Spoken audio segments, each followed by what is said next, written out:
Hi friends, today we are going to see about ultrasonic sensors. Sound is produced while we speak, hear music, and the noise is everywhere around us.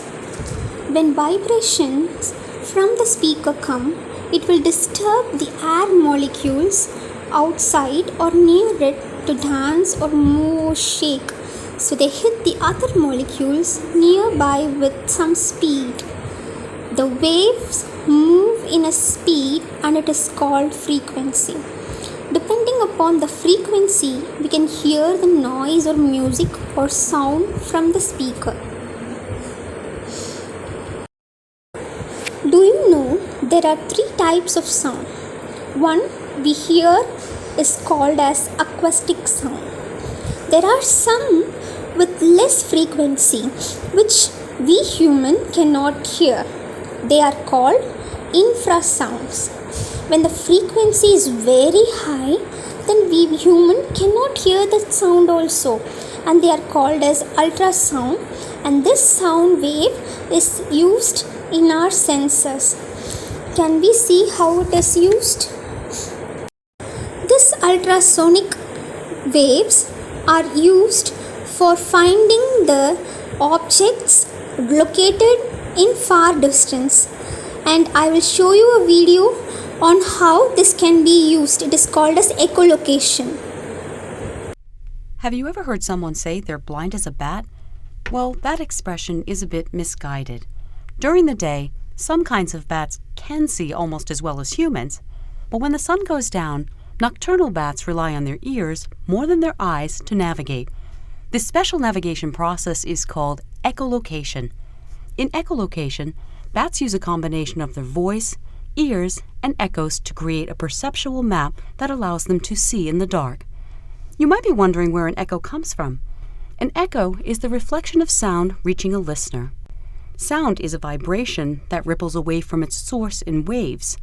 The rate at which this vibration occurs is called its frequency. Sound waves at high frequencies are high-pitched. Humans can hear sounds at frequencies between 20 and 20,000 waves per second and don't perceive pitches outside that range.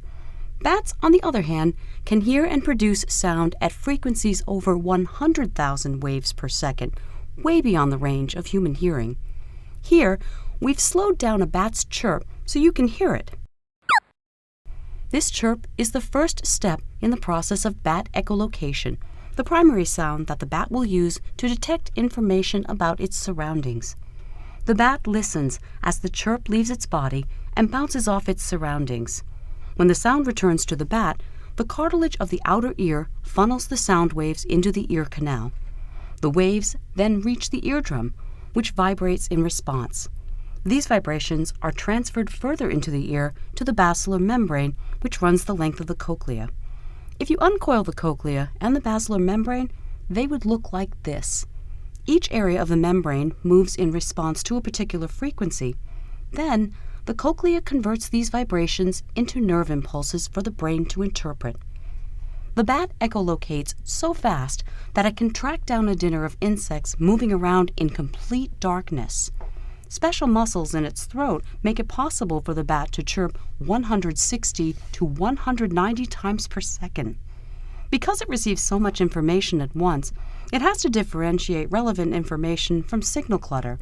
To do this, the bat emits chirps of varying frequency patterns, each of which echoes off objects differently depending on the object's size, shape, and distance from the bat. Then, by analyzing resulting echo intensities, it creates a mental map of its surrounding physical space. When looking for prey, the bat first sends out low-frequency chirps over a wide range.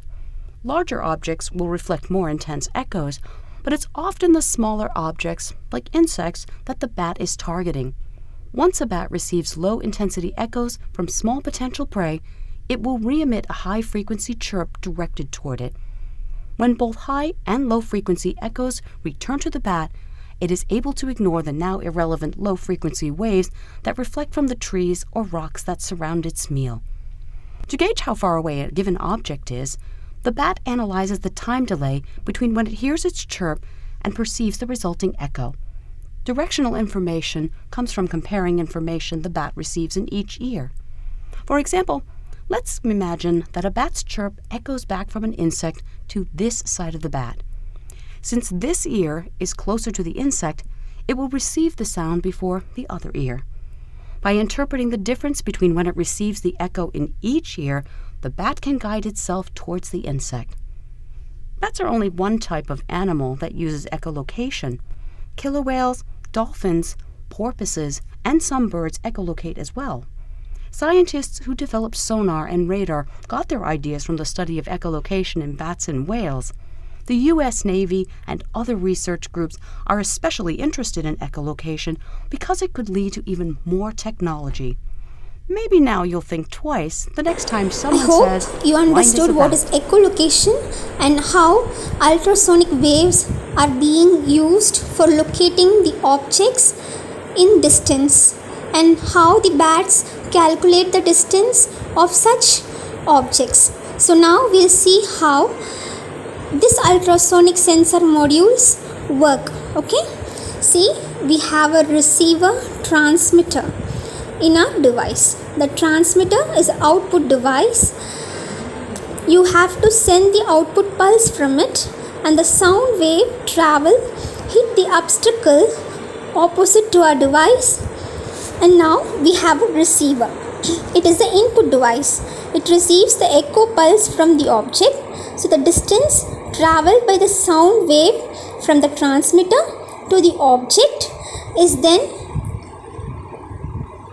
to the receiver is used to determine the distance of the object. Okay, this is how our sensors work. I hope you understood how our ultrasonic sensors work. We'll see the connection and program in detail in class. Okay.